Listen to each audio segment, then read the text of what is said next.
se van a ver reflejados todos estos principios procesales, todos estos conceptos, y ahí que insistamos en que vayan estudiando constantemente la materia y no dejen todo para el final, porque esta materia está como los actos procesales, valga la analogía, entrelazada. Si no conocen los conceptos anteriores, les va a resultar más difícil poder caminar, hablando metafóricamente, por el proceso. Y me pareció, o nos pareció a los docentes interesante, hacer este pequeño trabajo práctico para que ustedes puedan ver materializado, más allá de que lo vamos a ver durante todo el proceso, materializado los principios procesales. Por eso vamos a comenzar con la primera consigna y ustedes me van a decir qué principios procesales están Lo tengo ahí. se encuentran incluidos en estas conductas. En el primer punto dice, las partes exclusivamente son quienes determinan las cuestiones sobre las que va a decidir el juez. Teniendo, por lo tanto, Antonella, te pedimos que por favor apagues el micrófono porque no se lo escucha el doctor Falduti, si no.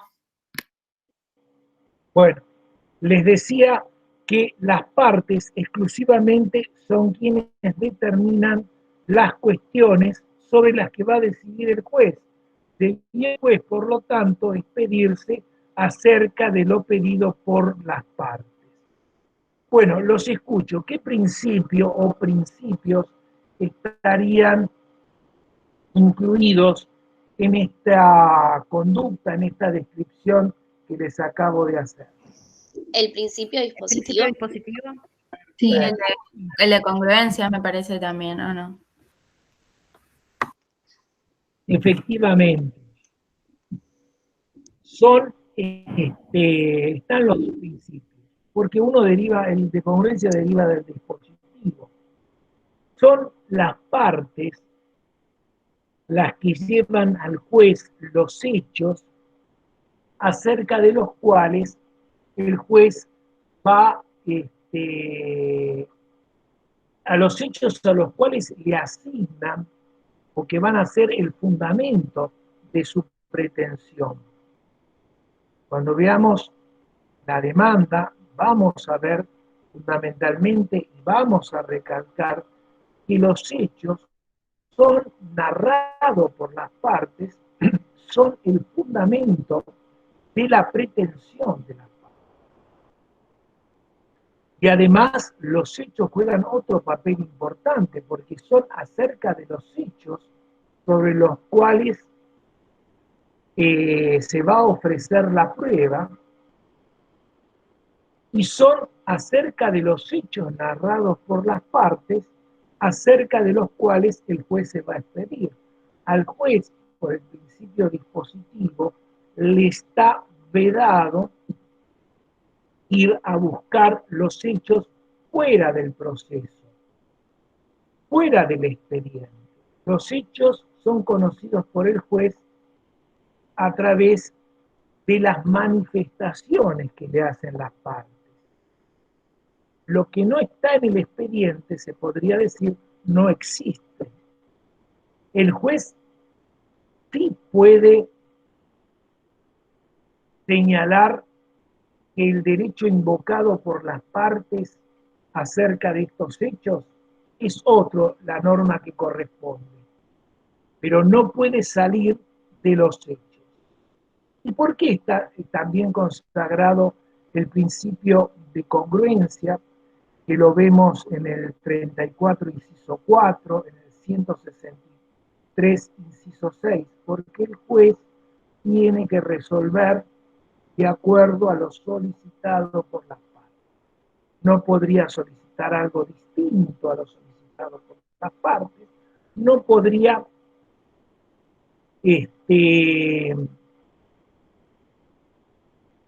no solamente algo no solicitado por las partes, sino también algo que las partes no solicitaron, por ejemplo, si no reclamaron intereses, o reclamaron solamente una cuestión y no otra, porque sería una resolución incongruente a lo peticionado por las partes y traería aparejada la nulidad de la sentencia. La otra consigna dice, toda prueba debe ser fiscalizada por el adversario para que tenga conocimiento antes de su producción. ¿Qué principio ahí estaría en juego?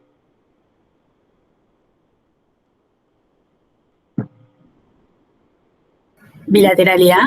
Pablo, bien Adriana, bien Jessica. Bueno, la bilateralidad.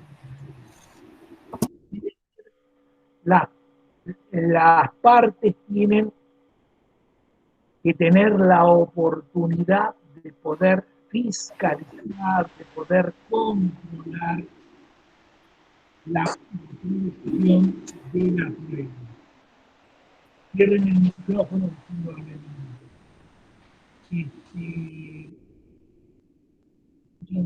Cierren el micrófono. Gracias. Les decía entonces que las partes tienen que tener la oportunidad de poder controlar la prueba del adversario. Es decir, en una declaración testimonial, un testigo ofrecido por el actor, el demandado tiene que tener la oportunidad de controlar ese testimonio. ¿Cómo lo controla?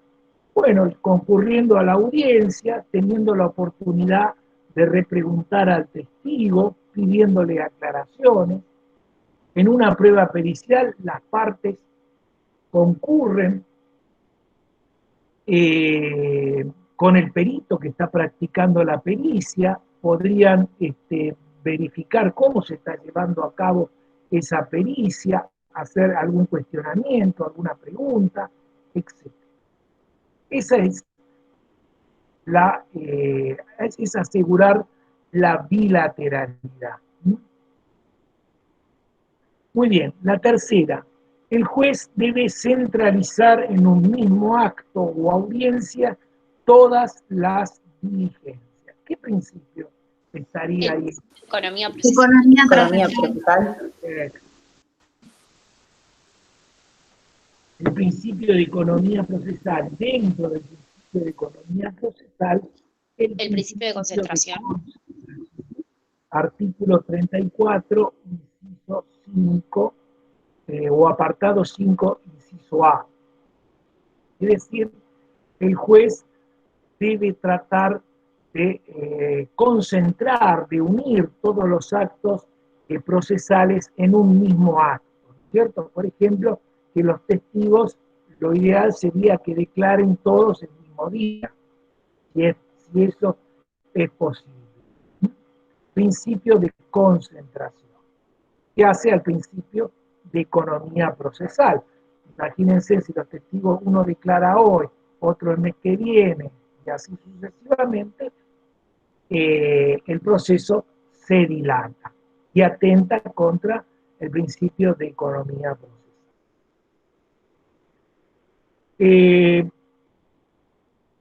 La cuarta, el juez antes de dar trámite a cualquier petición debe señalar los defectos u omisiones que adolezca la misma y ordenar que se subsane. Principio de economía procesal, principio de saneamiento.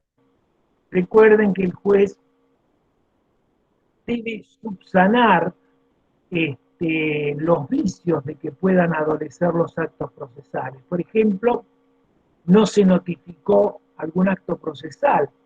Bueno, ¿para qué lo hace el juez? Para evitar las nulidades procesales, que lo que va a acarrear es que ese acto sea nulo, que se vuelva para atrás, y eso también afecta a la economía procesal. Por eso está este principio de saneamiento, que lo vemos reflejado en el artículo 34, inciso B del Código Procesal, entre otros. Porque la mayoría de los principios los van a ver en las facultades, deberes del juez, que están en los artículos 34, 35 y 36.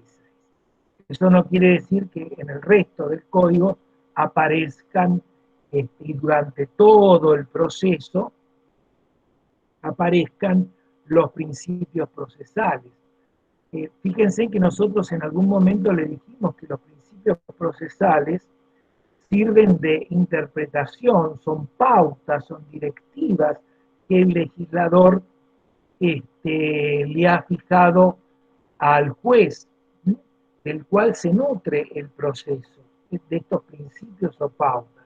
Y que, como decía Einer, estos principios el juez a veces inconscientemente los está aplicando cotidianamente en su tarea diaria. El punto 5 dice: en el proceso ordinario, el demandado contestó demanda y luego pretende, vencido el plazo procesal, oponer excepciones.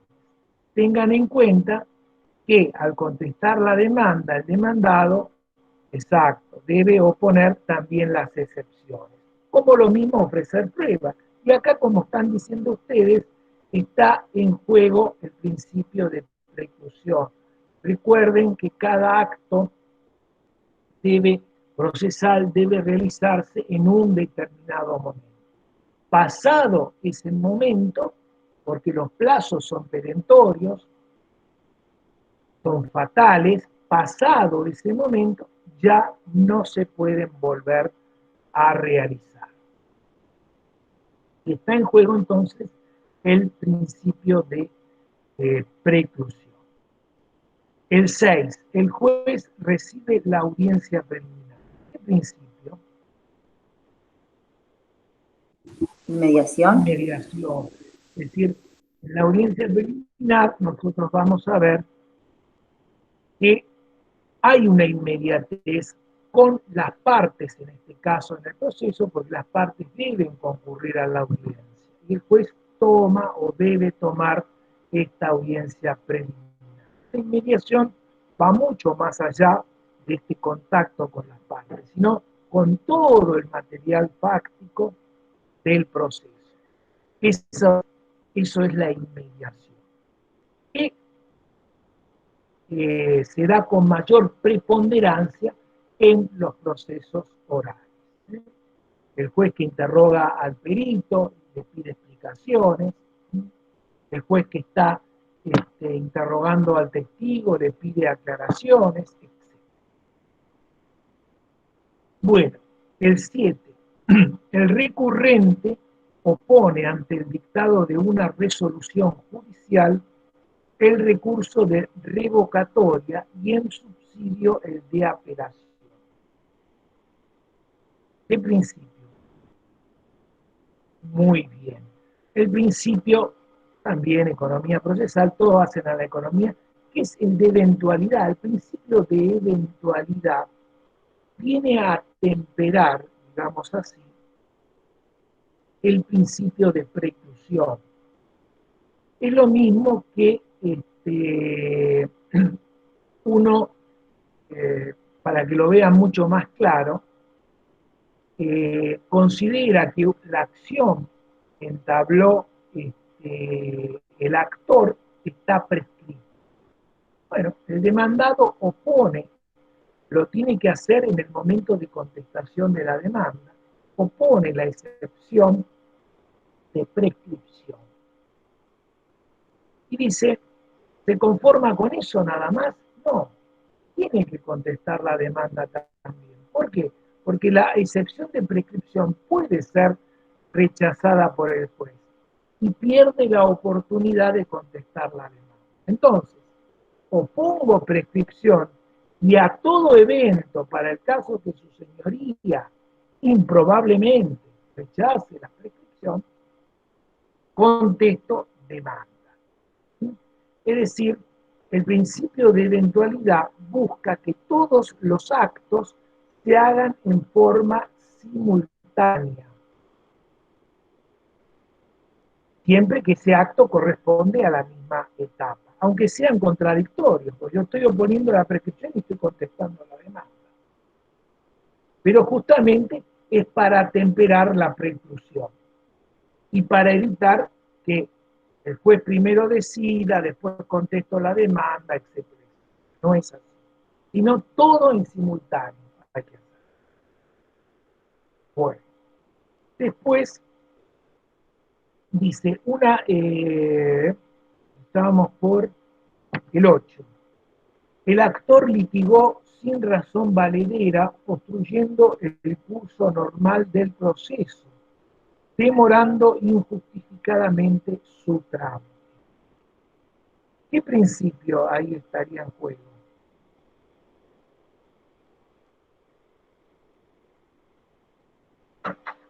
Muy bien. Fundamentalmente, el principio de moralidad, en donde juega la buena fe, la lealtad, la probidad, que son todos principios que derivan de la moralidad, de cómo las partes deben actuar en el proceso. El artículo, como yo creo que les decía a ustedes, la clase anterior, el artículo 45, sanciona las conductas maliciosas con multa, las conductas maliciosas, temerarias, inclusive el juez esto lo puede valorar la conducta de las partes en la sentencia, puede no solamente imponer multas, sino también mandar una copia de la actuación o de la sentencia al Colegio Público de Abogados, al Tribunal de Disciplina, por la conducta temeraria o maliciosa que tuvo por finalidad obstruir el proceso, realizar planteos a todas luces evidentes que son inapropiados o que realmente se sabe de la sinrazón de esos planteos. Bueno, el punto 9. Una de las partes produjo una prueba y luego desiste de ella por considerarla desfavorable a sus intereses. ¿Qué principio ahí estaría en juego? Adquisición. Muy bien. Principio de adquisición probatoria. Sí, se podría denominar, las denominaciones, como bien le había dicho la doctora, según los autores, capaz que estamos hablando del mismo principio. Se podría decir principio de adquisición procesal. Lo que pasa es que este principio se lo ve mayormente reflejado en la producción de la prueba. Por eso nosotros hablamos de principio de adquisición probatoria. Es decir, lo vemos reflejado, por ejemplo, cuando la parte ofrece el testigo. Mientras lo haya ofrecido y lo quiera desistir, es decir, dice, no, esta declaración no me interesa, lo voy a desistir al testigo. Eso puede hacerlo, pero una vez que se produjo la prueba, es decir, que el testigo fue y declaró, no puede decir después, este testimonio no me conviene. Una vez que pidió la pericia, desisto de la pericia, pero una vez que se produjo la pericia, el perito dictaminó, no puede decir, esta pericia no me sirve, me perjudica. No, porque independientemente de quién ofreció la prueba, una vez producida esta, la prueba se adquiere, y ahí el principio de adquisición, se adquiere para el proceso. El punto 10, la tengo en el artículo. Contestada la demanda, el demandado pretende modificarla. Imagínense, por ejemplo, ustedes que el demandado que tiene en un proceso ordinario 15 días para contestar la demanda, la contesta el día 10. Me quedan 5 días más, dice el demandado, Voy a agregar una pruebita que me olvidé. La verdad que ahora leyéndola bien me doy cuenta que hay algunas cosas que no quedó clara, la voy a redactar de otra manera. Total, todavía el plazo no venció, me quedan 5 días. ¿Podría ser eso el demandado? ¿Qué principio estaría en juego?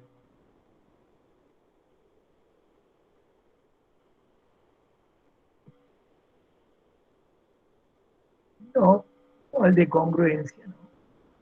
De congruencia no. Esa sería ir contra los propios actos, pero no es este caso. ¿Legalidad de formas? Bien, bien Maribel, bien Patricia. Es decir, bien Juan. Estaría en juego el principio de precaución. ¿Por qué? Porque aunque falten 5 días para contestar para tener el plazo que vencía para contestar la demanda, la preclusión se produjo por consumación, es decir, el acto se puede realizar una sola vez, no se puede volver después a mejorar la contestación de la demanda. ¿Por qué? Porque ya precluyó en este caso por consumación, ya el acto procesal ya se ha realizado. Y acá está en juego el principio de preclusión. El demandado no va a tener la oportunidad de querer mejorar la demanda, ofrecer una prueba que se había olvidado. Ya está, precluyó. Plazos en procesal, plazos fatales, perentorios. Está en juego el principio de preclusión. El 11. Al juez le está vedado la posibilidad de verificar la existencia de hechos no afirmados por ninguno de los litigantes y los afirmados por una de las partes y admitidos por la contraria. ¿Qué principio ahí estaría en juego?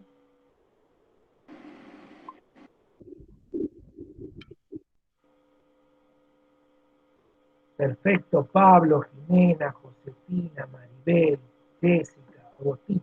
Un principio dispositivo, es decir, el juez no va a buscar los hechos fuera del proceso, como acabamos de decir, e inclusive, si la otra parte reconoce los hechos afirmados por el actor, si el demandado reconoce los hechos afirmados por el actor, el juez los va a tener por cierto. Si ustedes van al juez penal y dicen, yo maté a una persona, el juez va a investigar, no lo va a condenar por homicidio, pero el juez civil, si el demandado reconoce los hechos alegados por el actor, los tiene por admitidos, porque las partes disponen del proceso. Acá rige fundamentalmente el principio dispositivo. El 12. El juez conoce las pretensiones y peticiones de las partes solo a través de los escritos por ellas presentados.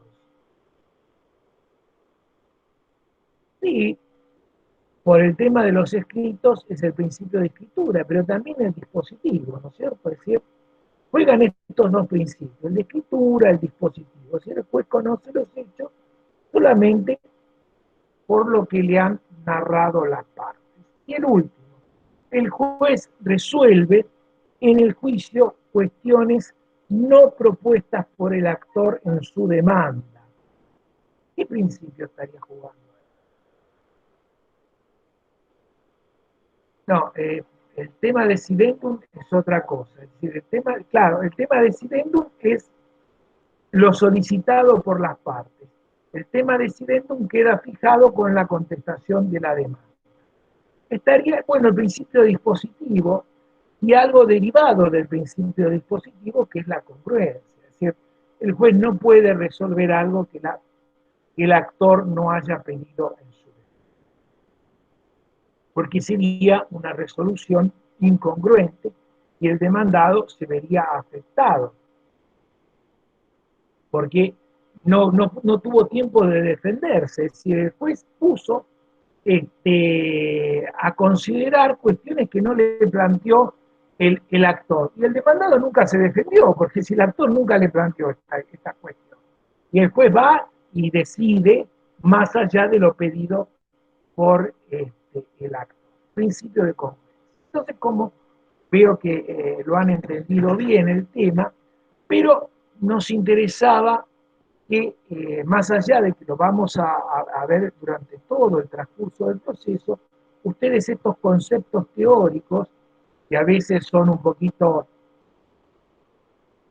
pesados, engorrosos, ustedes los vean materializados y se den cuenta y empiecen a tener noción de algo que, para que lo entiendan. Cuando nosotros decimos los principios procesales, son pautas directivas de las que se nutre o que están contenidos en el proceso. Y con estos ejemplos que nosotros vimos, ustedes ven que la definición que nosotros les dimos, o un concepto que nosotros les dimos, adquieren relevancia. ¿Se dan cuenta? Esa fue la intención de este pequeño trabajito práctico. Bueno, como siempre le decimos, vamos a continuar. Y la idea de estas clases es poder interactuar con los alumnos con el profesor. Ya en su gran mayoría está todo en el audio, los audios que hemos ido al respectivo blog. Y la idea es poder aclarar las dudas, explicar quizás algunos temas en forma mucho más sencilla, y a través de las dudas y las preguntas, bueno, todos podamos comprender un poco mejor la materia. Acá me pregunta Josefina, a ver, ya te contesto para que me pregunta Josefina, me quedó duda con respecto al principio de moralidad, buena fe, no lo leí ni encontré. Bueno, yo no sé, Josefina, por dónde lo leíste, ya habíamos aclarado, la doctora aclaró cuando dio el audio, que los principios procesales en primer lugar son relativos y según los autores a veces reciben distintos nombres, pero nosotros cuando hablamos del principio de Palacio, cuando hablamos del principio de moralidad, el principio de moralidad está integrado por el principio de buena fe, de lealtad, de probidad, es decir, cómo las partes deben actuar en el proceso. Es decir, que la buena fe está dentro del principio de moralidad. ¿Queda claro, Josefina? Lo importante es que entiendas que las partes deben actuar con buena fe, es decir, se debe evitar las conductas temerarias, las conductas maliciosas. ¿Sí? Bueno, nosotros, vuelvo nuevamente con el mismo, entre comillas, versito, pero es algo que me gusta que vaya quedando bien. Nosotros habíamos partido, para ir viendo cómo vamos pasando por el proceso, habíamos partido de la base del derecho de acción, este derecho constitucional que tienen todos los justiciables de poder ocurrir ante la jurisdicción. Este derecho de acción que se ejerce a través de un acto procesal de inicio del proceso, un acto postulatorio que es la demanda. Ante ese derecho de acción que tenemos todos, independientemente de si tenemos razón, estaba dirigido al poder, a un poder del Estado, que era el poder judicial, por eso dijimos que el Estado, que la jurisdicción era un poder representado por el Poder Judicial, era un poder deber, es decir, está en el Estado poder resolver el conflicto que le han presentado las partes y tiene el deber de expedir. ¿Dónde lo va a realizar? En un proceso. El proceso judicial que hoy conocemos. Volvemos a reiterar que no es el único modo de resolver los conflictos el proceso judicial. Existen otros modos. La mediación, la arbitraje, pero que nosotros fundamentalmente, sin perjuicio de que veamos otros medios alternativos, nos vamos a dedicar en nuestra materia a conocer el proceso judicial. Dijimos también que hacía a la función la jurisdicción, que era un concepto distinto al de competencia. Es decir, la competencia era una aptitud, una capacidad o facultad, como quieran llamarla, que tienen los jueces para resolver en un caso concreto. Es decir, todos los jueces tienen jurisdicción, pero no todos tienen competencia para resolver el caso concreto. Está bien, esto de la legitimación, Patricia, ya después te la voy a contestar, pero le aviso a Patricia como le aviso a todos ustedes. Nosotros vamos a ir avanzando y vamos a ir reiterando los conceptos, y algunos conceptos les van a ir quedando más claros más adelante. No hay problema, no se asusten, no se preocupen, recién llevamos 3 clases. Bueno, dijimos cómo estaba, yo creo que en la clase pasada ya hablamos bastante sobre el tema de la competencia, cómo estaba distribuida, por el territorio, por el grado, por la materia, por el turno.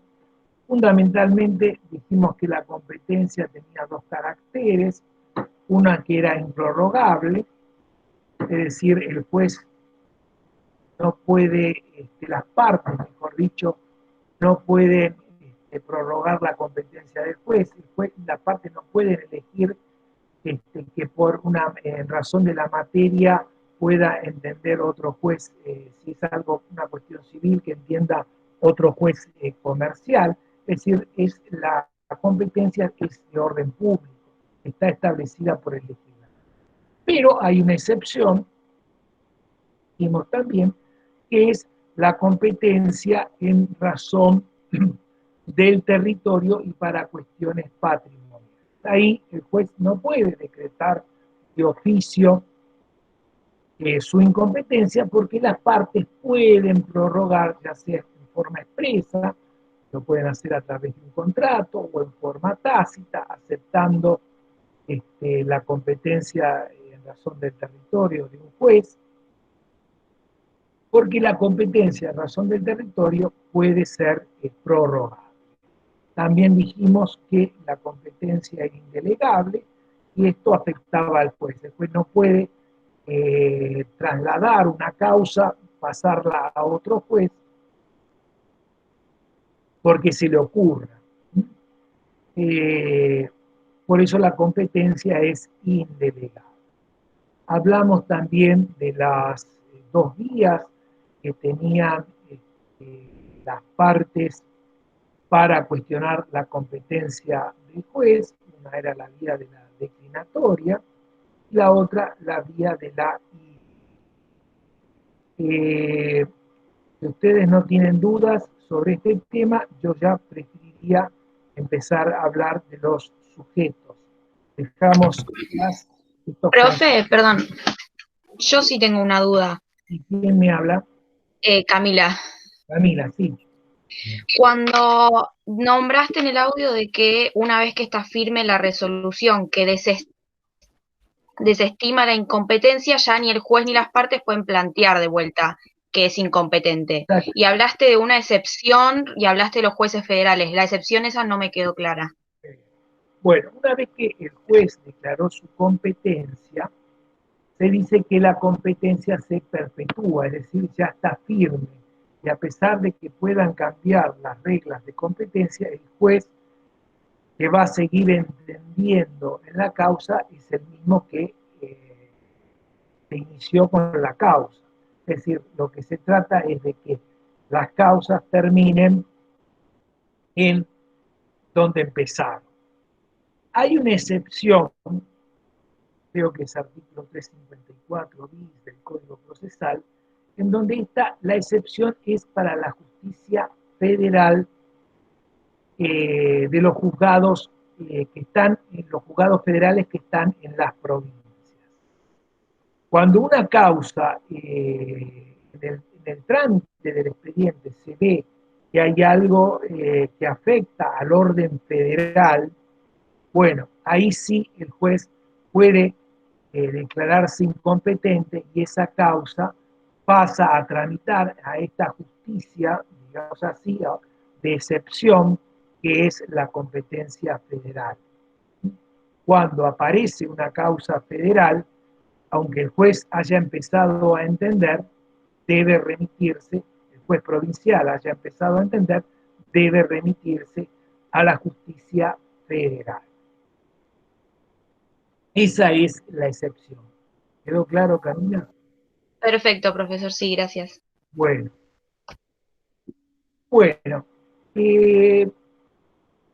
yendo a la clase de hoy, no hay más preguntas. De todos modos, cuando veamos la excepción de incompetencia, vamos a explicar nuevamente el tema de la vía de la declinatoria y de la inhibitoria, que no es muy complejo, pero bueno, por las dudas lo dejo ahí.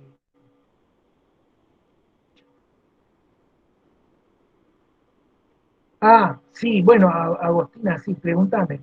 Me dice acá, con respecto a la resolución por la vía declinatoria. Bueno, que lo hago muy, muy sencillo y le va a servir para todo.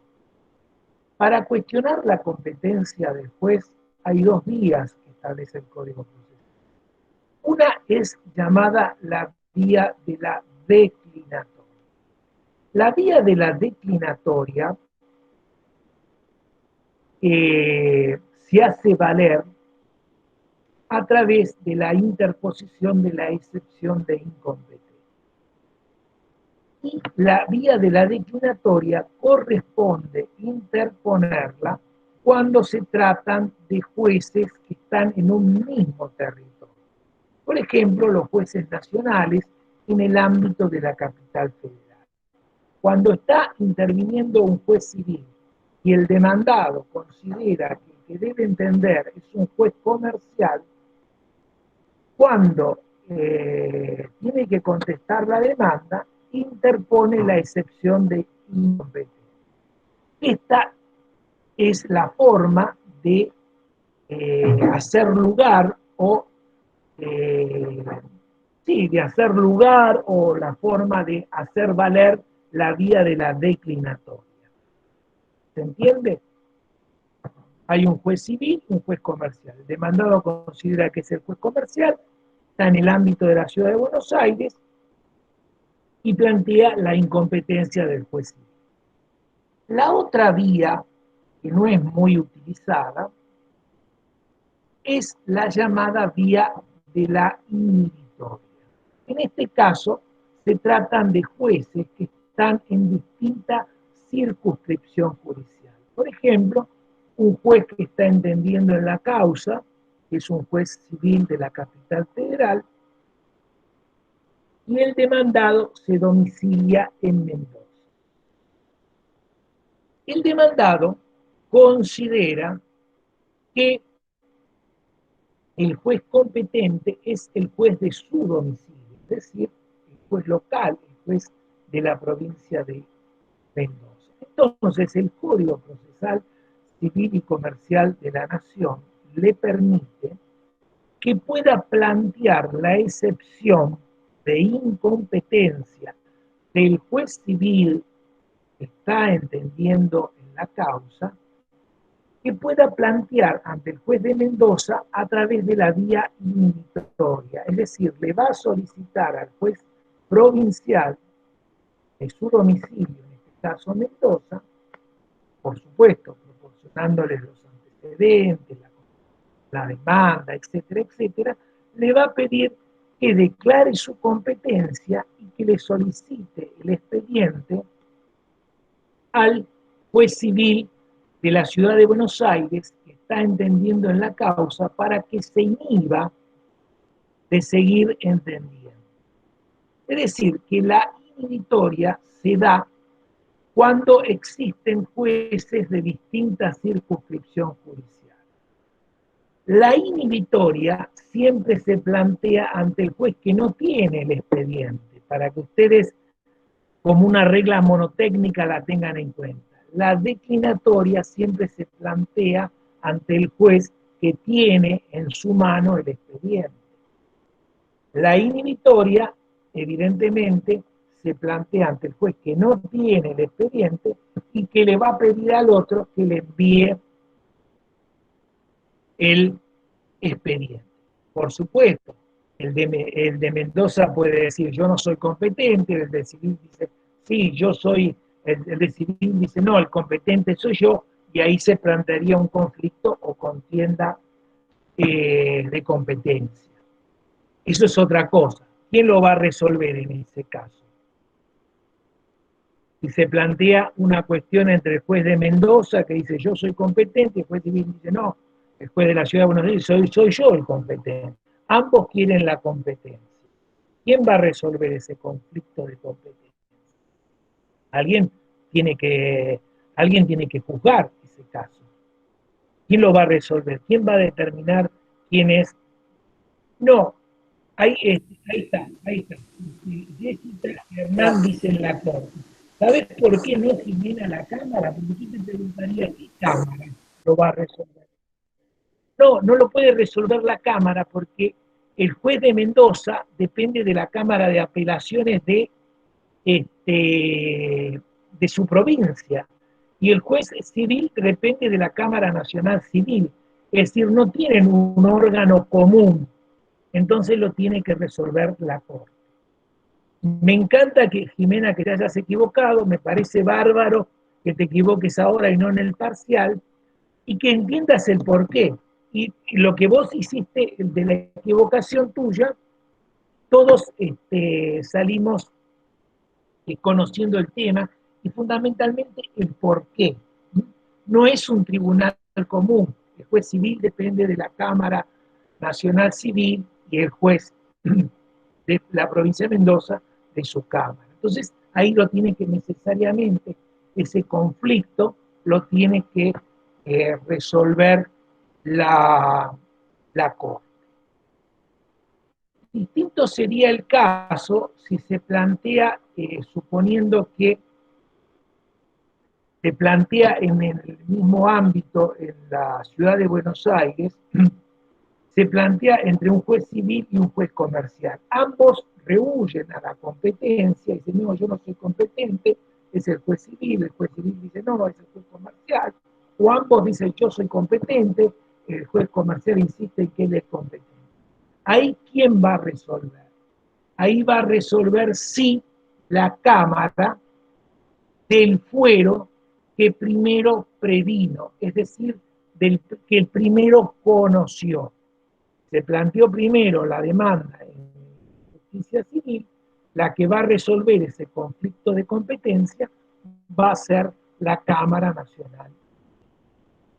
Que va a decir, ¿es competente el juez civil o el juez comercial? Puede decir la Cámara Civil, no, el juez competente es el fuero comercial. Bueno, sigamos. Profe,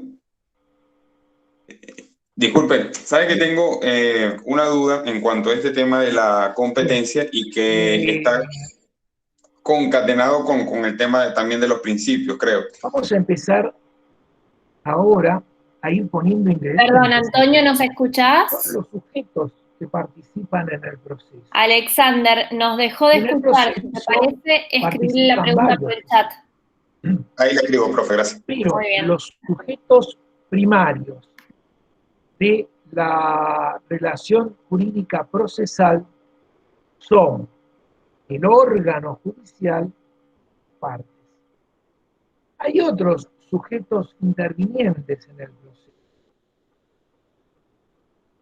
Por ejemplo, los abogados, los peritos, los testigos, otros funcionarios judiciales, el oficial de justicia, el oficial notificador, el secretario. Pero los sujetos primarios de la relación jurídica sustancial son el órgano judicial y las partes. Si nosotros imaginamos un triángulo, vemos que el órgano judicial está en la cúspide y las partes en la base. Esta distribución no es arbitraria, porque las partes se encuentran subordinadas al órgano judicial, por eso están abajo, pero están ambas en la base porque entre ellas hay igualdad, es decir, las partes están en igualdad, están subordinadas al órgano judicial, pero en un plano de igualdad entre ellas. Es decir, tienen los mismos derechos, deberes,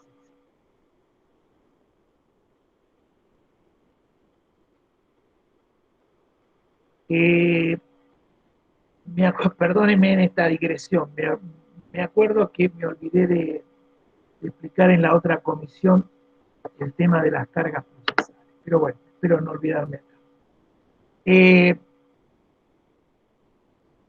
Del órgano judicial, ¿qué podemos decir? Bueno, lo que ustedes han visto y lo que a nosotros nos interesa, que ustedes han escuchado en el audio. Fundamentalmente, ¿cuáles son los deberes y las facultades del órgano judicial o del juez? Están reflejadas en los artículos 34, 35, 36, 37 del Código Procesal, porque también el juez tiene facultades disciplinarias, puede aplicar sanciones combinatorias y tiene otros deberes que fundamentalmente están en el 34 y el 30. Y ya con mayor amplitud en otras disposiciones del Código Procesal. Otra cuestión interesante. ¿Cómo se designan a los jueces? Bueno, ustedes ahí tienen que hacer una distinción si se trata de los miembros de la Corte, es decir, los ministros de la Corte que son propuestos por el Poder Ejecutivo y que necesitan la conformidad de las 2/3 partes del Senado. Se trata de los tribunales inferiores, es decir, los jueces distintos a los ministros de la Corte. Estos son designados por el Consejo de la Magistratura. Consejo de la Magistratura que tiene rango constitucional, que fue creado por la Constitución o incorporado a la Constitución en el año 1994 con la reforma. Después se dictaron las leyes 24.937, 26.080 y 26.855 que vinieron a modificar a la 24.937. Acá, en cuanto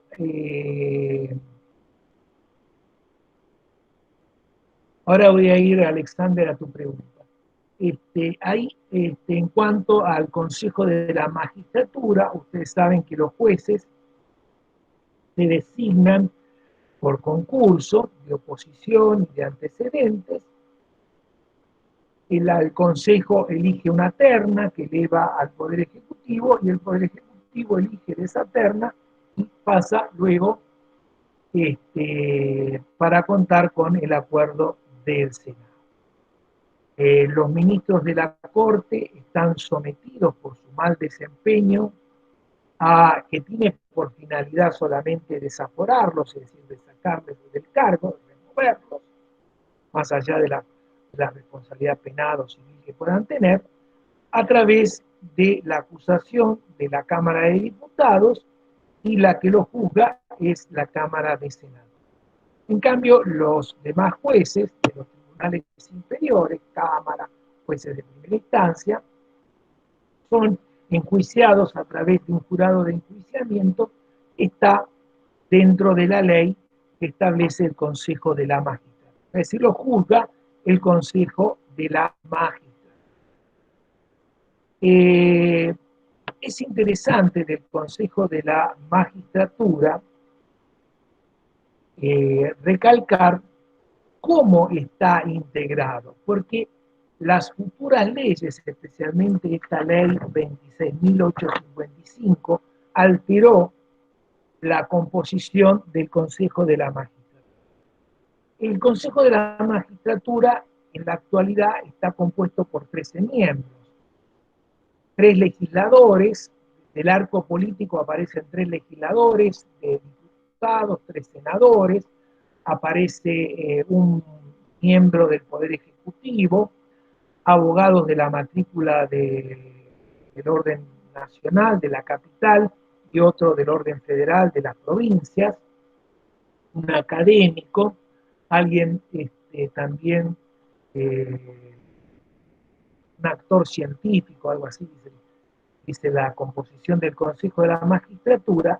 Lo que pasa es que esta ley 26.855 estableció el aumento, es una ley del año 2013, que estableció un aumento en la composición del Consejo de la Magistratura. Y además estableció que estos miembros del Consejo de la Magistratura iban a ser elegidos por sufragio popular. Bueno, estas disposiciones fueron declaradas inconstitucionales por la Corte Suprema de la Justicia de la Nación en el caso Rizzo, fallo que ustedes tienen, que los invitamos a leer, y subido en el blog. Bueno, eso es con respecto al Consejo de la Magistratura. Quiero hacer un paréntesis porque me quedó esta pregunta de Alexander. En cuanto a la competencia y relacionado también con los principios, ¿podría el juez de oficio, ante la inoperancia de las partes, pronunciarse en cuanto a su incompetencia en el caso? Sí, el juez, siempre una pregunta sirve para todo. El juez puede declarar su incompetencia de oficio, puede mandar a pedir a las partes que aclaren por qué él es competente, pero solamente en casos de incompetencia en razón de la materia, del grado, y no en razón del territorio, por lo que dijimos que la competencia del juez en razón del territorio para cuestiones patrimoniales sí puede, no puede ser declarada de oficio. ¿Está claro, Alexander? ¿Los demás? Sí, profe, está claro, gracias. ¿Quedó claro? Perfecto. Continuamos entonces. Del órgano judicial me gusta destacar dos institutos que hacen, ustedes saben que el juez debe mantener durante todo el proceso su imparcialidad. Que necesitamos que el órgano judicial sea imparcial. ¿Qué herramientas tienen las partes para poder lograr y conseguir que el juez sea imparcial durante todo el proceso? Una es la recusación y la otra la excusación. La recusación del juez puede ser pedida por las partes y la excusación es cuando el juez ve comprometida su imparcialidad, puede excusarse. Es decir, son las dos caras de una misma moneda. Ambas tienden a evitar la parcialidad del juez, es decir, que el juez sea imparcial para poder decir.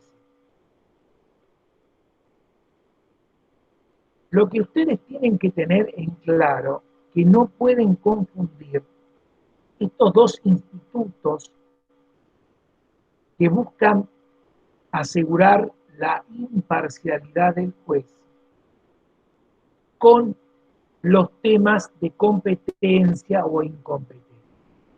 Porque la recusación del juez no tiene nada que ver con la incompetencia. Porque la incompetencia está dirigida al órgano judicial. La recusación está dirigida a la persona física del juez, al que queremos apartar del proceso porque es parcial, por lo tanto no es imparcial, es a la persona física del juez. Nosotros no estamos diciendo, señor juez civil, usted es incompetente, porque ahí estaríamos atacando a la incompetencia al órgano judicial. Acá estamos hablando de que usted, por algún motivo, es parcial, su imparcialidad está en juego, pase la causa a otro juez civil.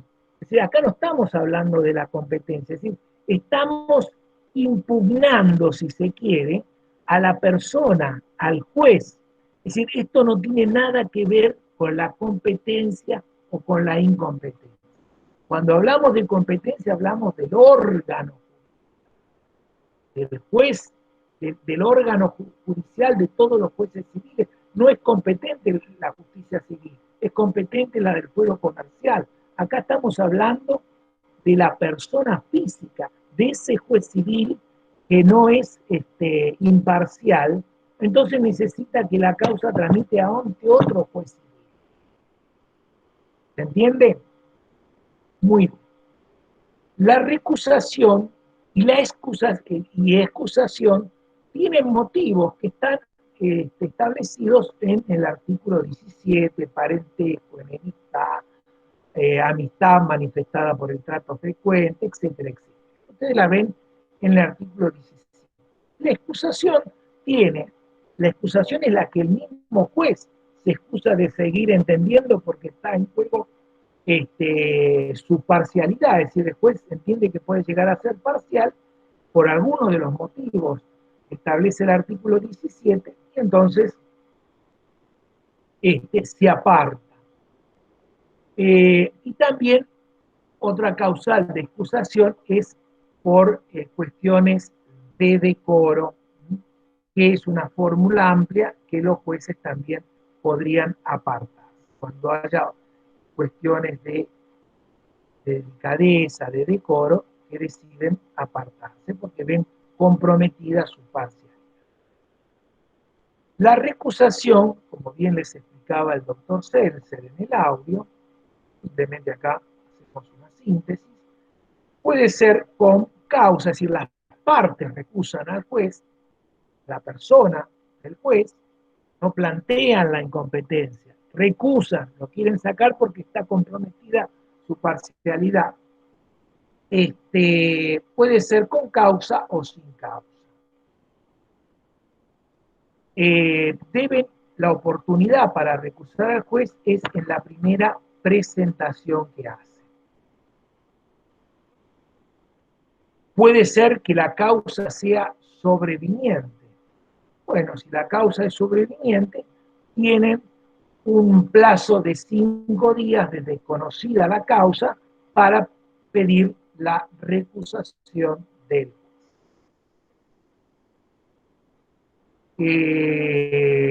Y si no, pueden, salvo para los juicios de desalojo, se entiende que en los juicios de los procesos de ejecución tampoco para los juicios ejecutivos se puede recusar sin causa al juez, pueden recusar al juez. La recusación está en el artículo 30 del Código. Sí, a partir de estos artículos, ya te confirmo, pero está en los primeros artículos. A partir del 14. Son varios los artículos del Código que tratan de este tema de la recusación. No nos está escuchando. No, del 14 al 33. Sí, efectivamente. Artículo 30 del Código Procesal. Muy bien. Terminado entonces, genéricamente ya explicado el tema del órgano judicial, nos vamos a abocar ahora de los otros sujetos primarios de la relación jurídica procesal, que son las partes. El concepto de partes en nuestra materia es muy importante. Fíjense que tenemos que saber quiénes son las partes, porque las partes son las que van a ejercer determinados actos procesales, son las que inician la demanda, el que contesta la demanda, las partes son las que pueden impugnar los actos procesales a través del recurso, a través de la nulidad,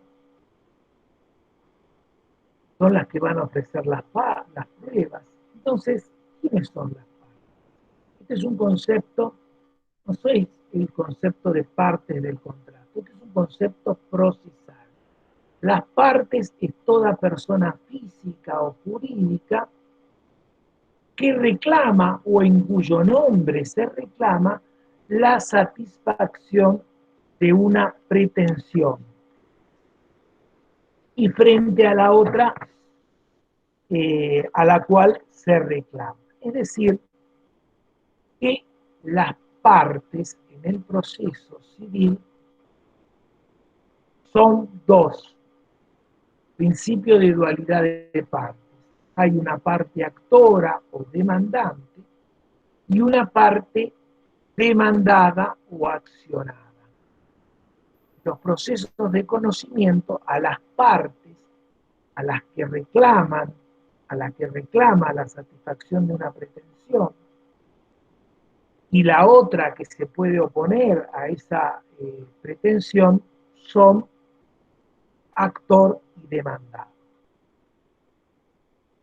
que están en la base de este triángulo en un plano de igualdad. En los procesos de ejecución, a las partes se las llama ejecutante y ejecutado. Al actor se lo llama ejecutante y al demandado ejecutado. Les decía que en el proceso civil siempre hay dos partes. Aunque porque la parte, para que a ustedes les quede bien grabado, las partes denota una determinada posición en el proceso, tanto sea actora como demandada. Eso no quiere decir que dentro de la parte actora actúen varios sujetos, es decir, varios demandantes que demandan a un demandado, o que exista un solo demandante que demande a varios demandados. Pero siempre hay dos partes. La parte actora, que puede estar integrada por varios demandantes, varias personas, y la parte demandada, que también pueden ser varios, pero siempre hay dos partes.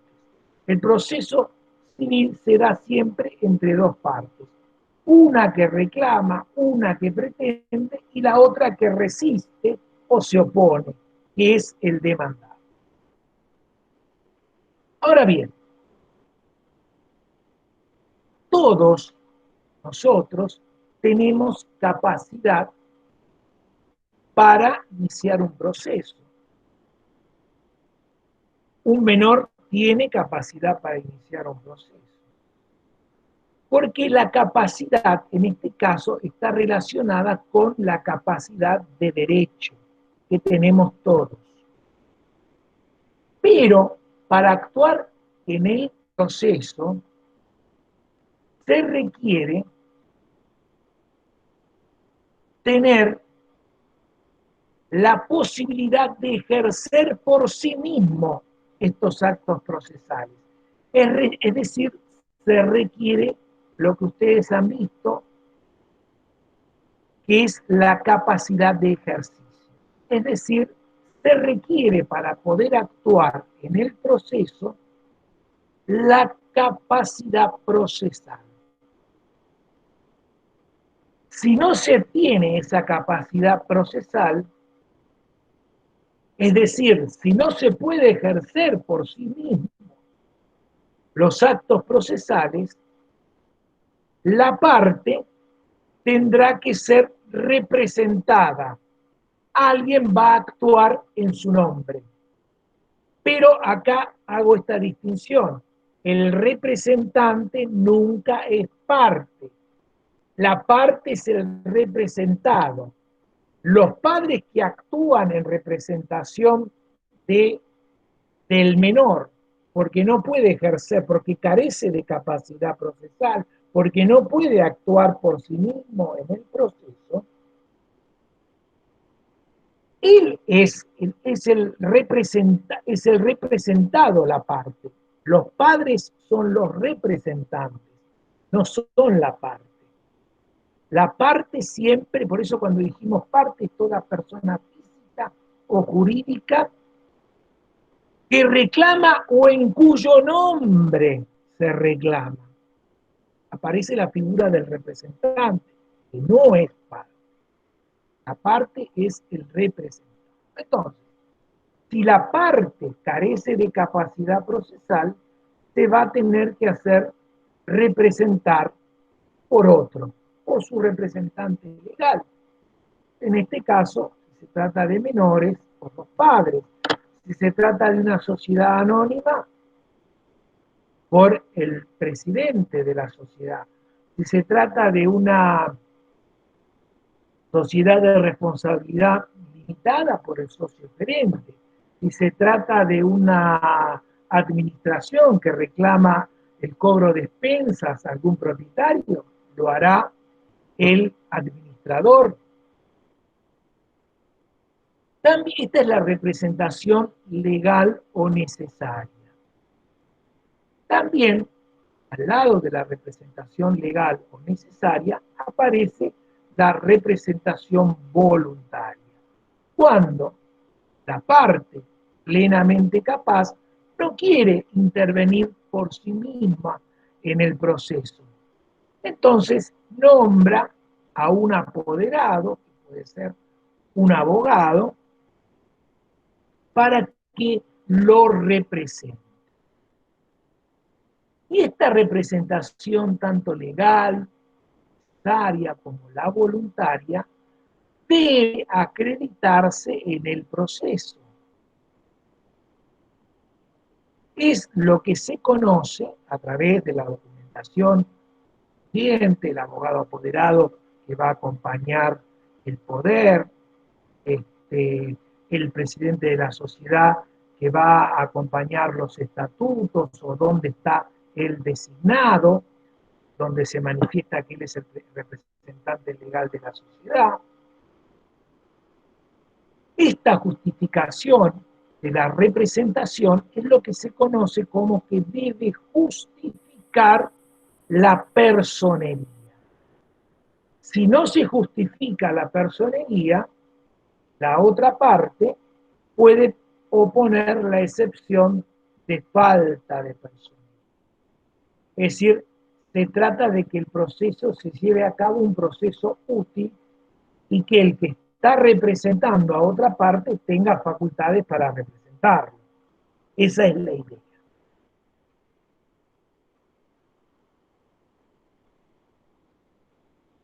Las partes en el proceso, y esto es Candelaria lo que no explicamos en la clase anterior, me olvidé, en la vorágine de otras cosas que surgen, las partes en el proceso tienen deberes, obligaciones, pero fundamentalmente tienen cargas procesales. No es lo mismo los deberes procesales, no es lo mismo las obligaciones procesales y las cargas procesales. Son conceptos distintos. Un deber procesal de las partes es actuar de buena fe, para no incurrir en malicia, temeridad, de actuar con probidad, con corrección, ante la otra parte y ante el órgano judicial. El testigo tiene el deber procesal de, si es llamado a prestar declaración, a concurrir, a comparecer. El demandado que ha sido condenado en costas tiene la obligación de pagar esas costas.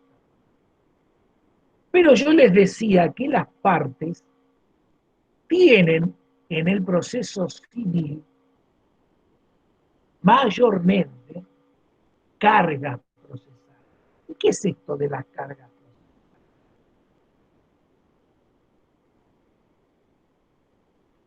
Ha sido Goldmich, que es un autor alemán, quien distinguió entre deberes, obligaciones procesales y cargas procesales.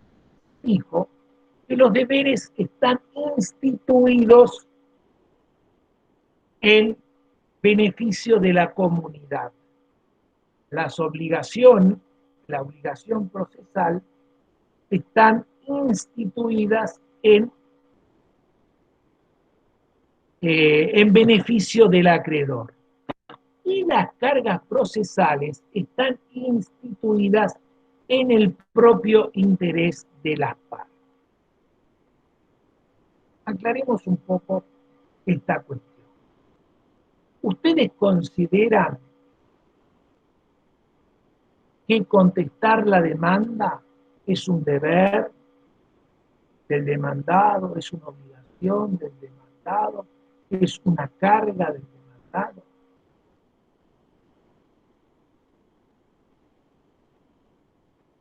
Es una carga, efectivamente.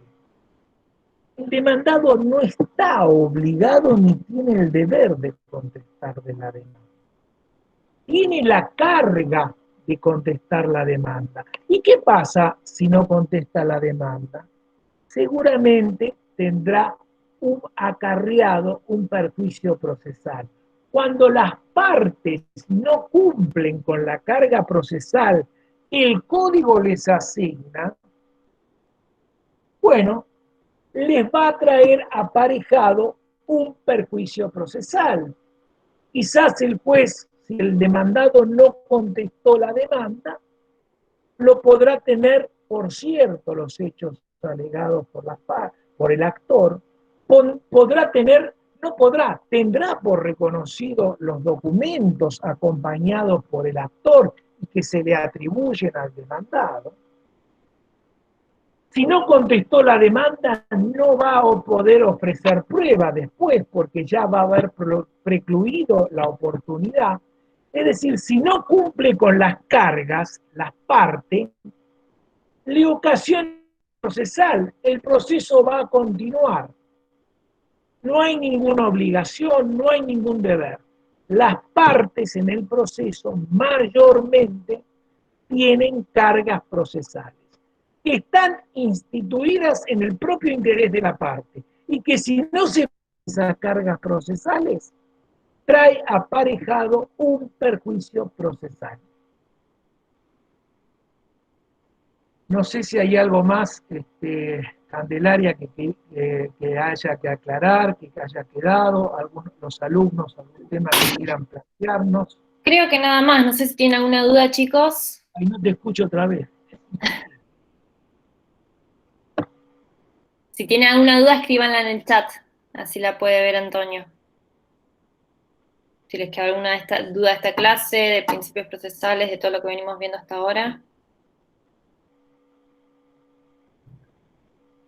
Bueno, Parece los alumnos, por lo menos escríbanme, ¿hay alguna otra duda, alguna otra cuestión que haya quedado pendiente? Me lo hace saber por chat, porque no entiendo por qué no puedo escucharlos. Bueno, no se preocupen porque todos estos conceptos, como ven, esto es una mezcla de una torta, digo yo, los ingredientes los vamos a ir mezclando y va a quedar armada la torta, va a quedar armada. Bueno, entonces nos vemos el próximo lunes. Muy bien. Sigan leyendo, no dejen para último momento. Nos vemos en la próxima. Es una incógnita porque no puedo escucharlo, pero bueno, porque hasta ahora podía escucharlo, pero